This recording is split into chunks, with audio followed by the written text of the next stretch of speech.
السلام علیکم ورحمۃ اللہ وبرکاتہ۔ الحمد للہ رب العالمین، الصلاۃ والسلام علی اشرف الانبیاء والمرسلین نبینا محمد وعلی آلہ وصحبہ اجمعین، اما بعد۔ مشاہدین کرام، اللہ رب العالمین کی حمد و ثنا اور اس کے آخری نبی جناب محمد رسول اللہ صلی اللہ علیہ وسلم پر جن بے شمار درود و سلام کے بعد، دوستو آج کا جو موضوع ہے وہ چند وہ اعمال جو انسان کو رمضان کے آخری عشرے کے اندر کرنا مسنون و مستحب ہے۔ اس تعلق سے انشاءاللہ کچھ باتیں آج کے اس لائیو پروگرام میں آپ کے سامنے رکھی جائیں گی۔ دوستو رمضان کا آخری عشرہ شروع ہو چکا ہے اور چند ہی دنوں کے بعد یہ رمضان کا مہینہ ہم سے رخصت ہو جائے گا، اور پھر وہ لوگ جنہوں نے رمضان کے مہینے کے اندر اللہ رب العالمین سے قربت حاصل کی، مختلف قسم کی عبادتیں کر کے اور مختلف قسم کے اعمال کو انجام دے کر کے اللہ کے قریب ہوئے، اپنے گناہوں کو معاف کروایا، اللہ رب العالمین کے جنت کے قریب گئے، جنت کے حقدار ہوئے، لیکن بدنصیب ہوئے وہ لوگ جنہوں نے رمضان کا مہینہ پانے کے باوجود بھی انہوں نے رمضان کو غنیمت نہیں جانا اور رمضان کے مہینے سے انہوں نے فائدہ نہیں اٹھایا، اور شاید ایسے لوگ اللہ کے رسول صلی اللہ علیہ وسلم کی اس حدیث کے اندر داخل ہوں گے جس کے اندر اللہ کے رسول صلی اللہ علیہ وسلم نے یہ بات کہی ہے کہ بڑا بدنصیب ہے وہ انسان راغم انفہ ثم راغم انفہ ثم راغم انفہ من ادرک رمضان ولم یغفر لہ، کہ بڑا بدنصیب ہے وہ انسان، اس انسان کی ناک خاک آلود ہو، اس انسان کی ناک خاک آلود ہو۔ 3 مرتبہ بات آپ نے فرمائی، جس انسان کو اللہ نے رمضان کا مہینہ عنایت کیا ہو اور اس نے اپنے گناہوں کو اللہ سے معاف نہ کروا لیا ہو۔ تو دوستو رمضان کا مبارک مہینہ پانے کے بعد اگر انسان اپنے گناہوں کو اللہ سے معاف نہیں کرا سکا اور رمضان کے مہینے میں ویسے رہ گیا جیسے رمضان سے پہلے مہینے میں تھا، اور رمضان کے مہینے کو ویسے گزارا جیسے رمضان کے علاوہ بقیہ مہینوں کو گزارتا تھا، تو اس انسان کے لیے بڑا ہی خسارہ اور بڑی ہی بدنصیبی ہوگی کہ اللہ نے اس کو موقع تو دیا تھا لیکن اس نے اپنے اس موقع سے فائدہ نہیں اٹھایا۔ چند دنوں کے بعد مہینہ ختم ہونے والا ہے، اور دوستو یہ جو ایام باقی بچے ہیں بڑے مبارک ایام ہیں، جو ایام رہ گئے ہیں، جو ایام گزر گئے رمضان کے، ان سے کہیں زیادہ یہ ایام بچے ہوئے ایام مبارک ہیں۔ اس لیے دوستو ہمیں اور آپ کو بچے ہوئے یہ باقی جو ایام ہیں ان سے ہمیں اور آپ کو فائدہ اٹھانے کی ضرورت ہے، استفادہ کرنے کی ضرورت ہے۔ ان ایام کو یوں ہی ضائع نہ کرے انسان،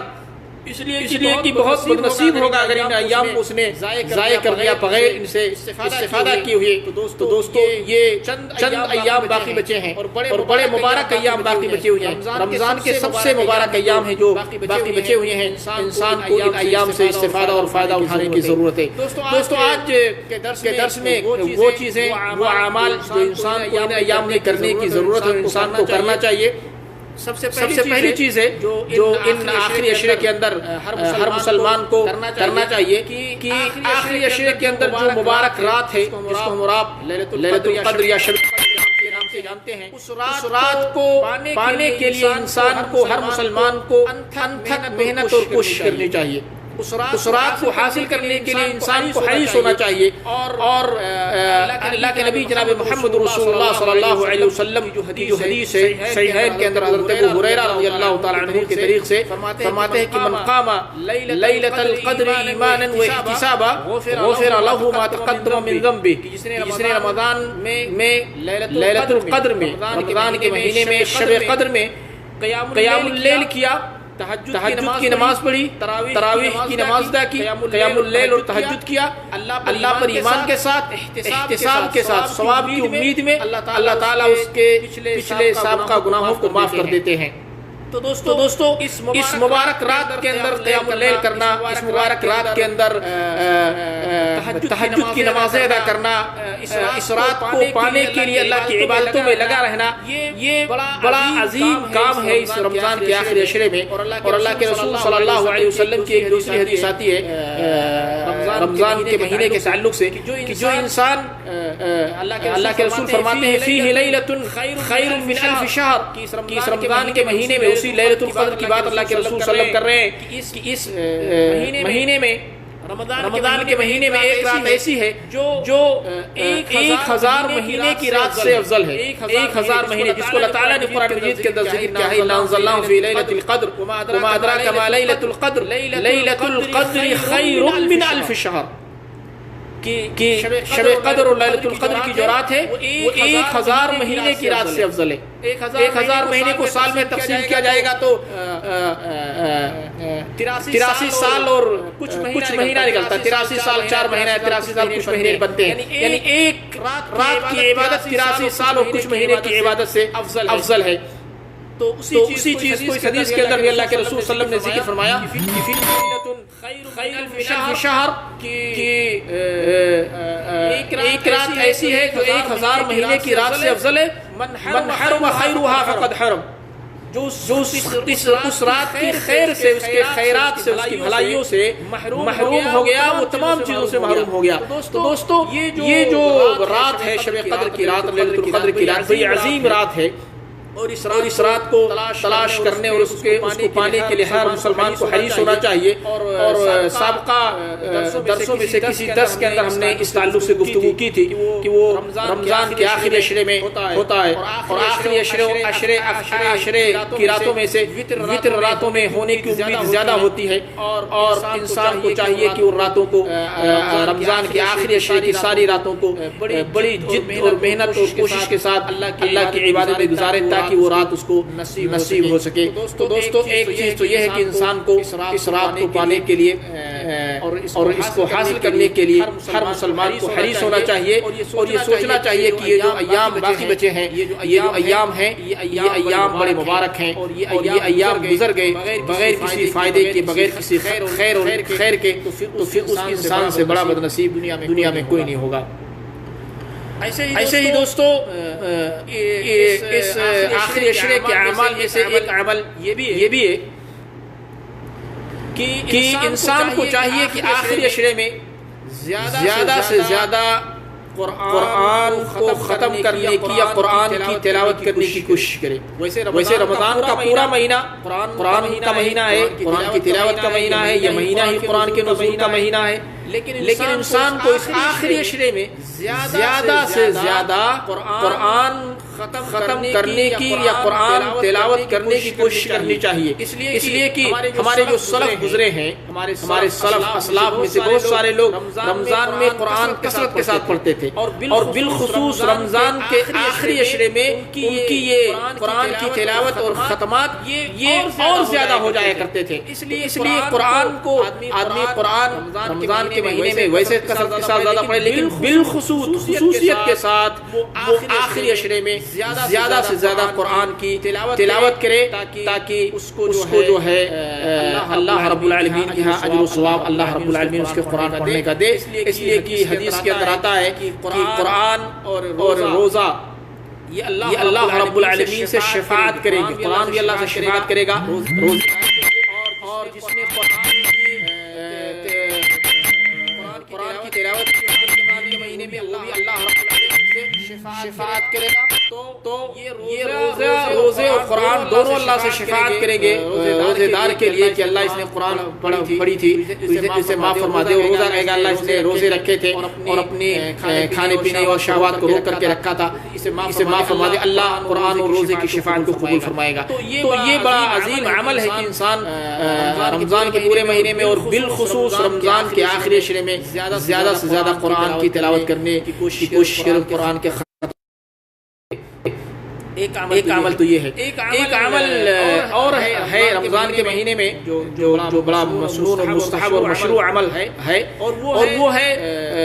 اعتکاف کرنا. یعنی انسان اللہ کی عبادت کے لیے اللہ کی عبادت کے لیے مسجدوں کو لازم پکڑ لے مخصوص حیت و مخصوص کیفیت میں جس کو اعتکاف کہا جاتا ہے. تو یہ اعتکاف کرنا بھی ایک عظیم عبادت ہے. خود اللہ کے رسول صلی اللہ علیہ وسلم اعتکاف کیا آپ نے اول پہلے عشرے کے اندر بھی اعتکاف کیا، پھر بعد میں آپ نے جو وسط عشرہ تھا اس میں بھی اعتکاف کیا، آپ نے آخری عشرے میں اعتکاف کیا یہاں تک کہ آپ اس دنیا سے رخصت ہو گئے۔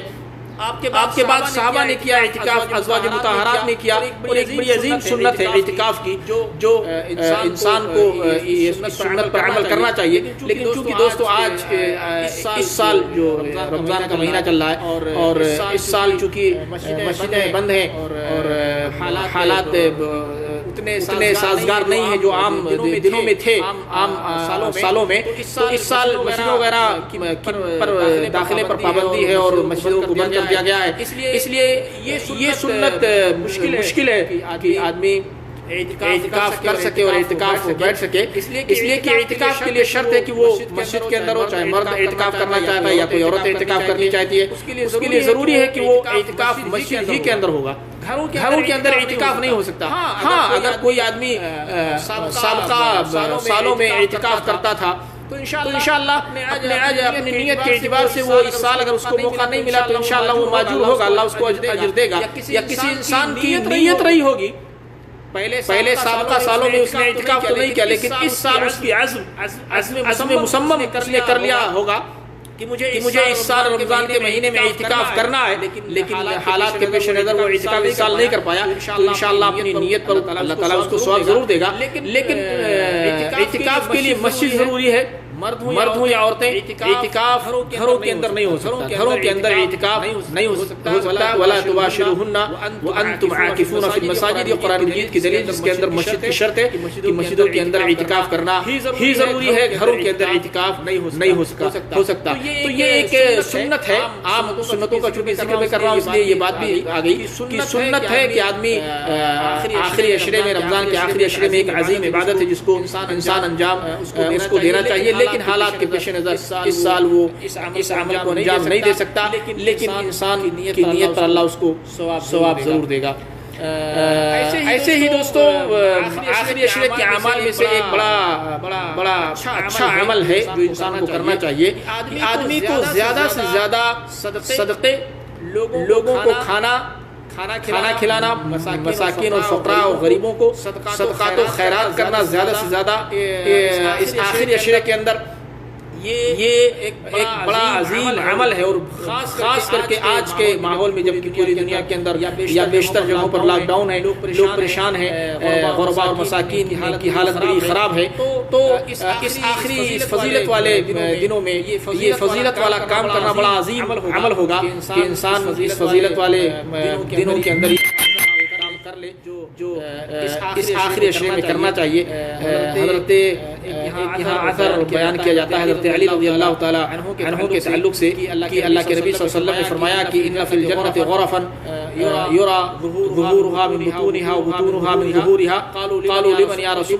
هي يا رسول الله قال لمن طيب الكلام واطعم الطعام وادام الصيام وصلى بالليل والناس نيام۔ یہ ترمذی وغیرہ کے اندر یہ حدیث موجود ہے، ترمذی، احمد اور حاکم وغیرہ نے اس حدیث کو نقل کیا ہے کہ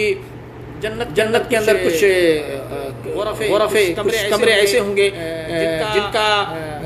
باطنی اندر کا حصہ باہر سے نظر آئے گا، باہر کا حصہ اندر سے نظر آئے گا۔ تو اللہ کے رسول صلی اللہ علیہ وسلم سے پوچھا گیا کہ یا رسول اللہ کن کے لیے ہوگا؟ تو اللہ کے رسول صلی اللہ علیہ وسلم نے فرمایا کہ لمن طیب الکلام، جس نے بات لوگوں سے اچھا کیا، اطعم الطعام، لوگوں کو، مسکینوں کو کھانا کھلایا، اور روزے پر مداومت کیا، وادام الصیام، روزے پر مداومت کیا، وصلی باللیل والناس نیام،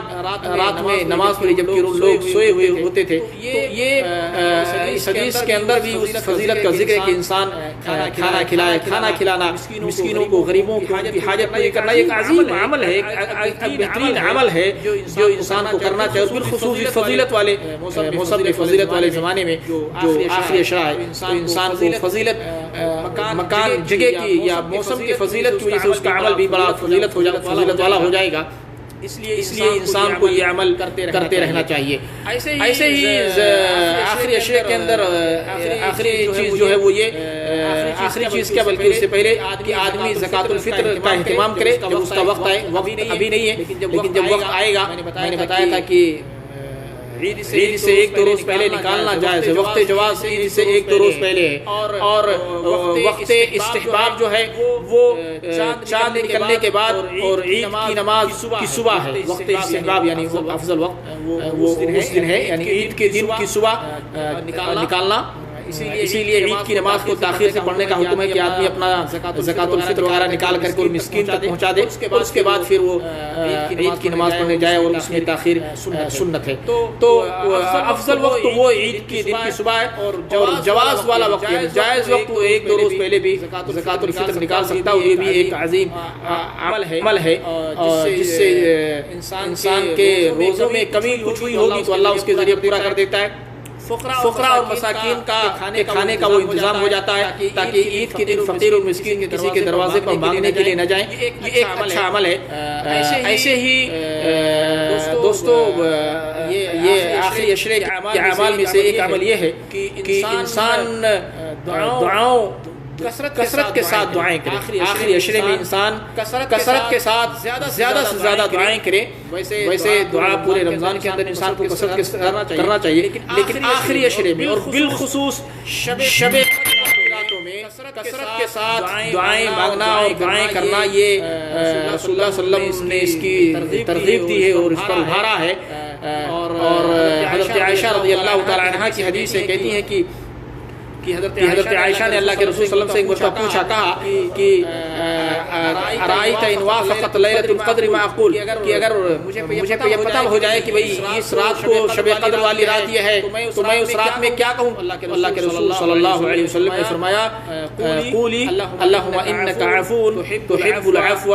فاعف عنی. ترمذی کی حدیث ہے کہ یہ دعا پڑھ لیا کرو. بالخصوص شب قدر والی راتوں میں، لیلۃ القدر والی راتوں میں آدمی کو اس دعا کے پڑھنے کا اہتمام کرنا چاہیے اور اللہ سے عفو، درگزر اور مغفرت کی دعائیں کرنی چاہیے. یہ وہ سارے نیک اعمال ہیں جو انسان کو اس آخری عشرے کے اندر دوستو کرنے چاہیے اور کثرت کے ساتھ کرنا چاہیے اور بڑے اہتمام کے ساتھ کرنا چاہیے تاکہ اللہ رب العالمین ہمارے اور آپ کے گناہوں کو معاف فرمائے اور ہمیں اور آپ کو جہنم سے آزادی دے، ہمیں اور آپ کو جہنم سے آزاد کرے، ہمارا اور آپ کا ٹھکانہ جنت الفردوس کے اندر بنائے. اللہ رب العالمین ہمیں اور آپ کو یہ اعمال کرنے کی توفیق عنایت فرمائے. صلی اللہ وسلم علی نبینا محمد وعلی آلہ وصحبہ وسلم. السلام علیکم ورحمۃ اللہ وبرکاتہ.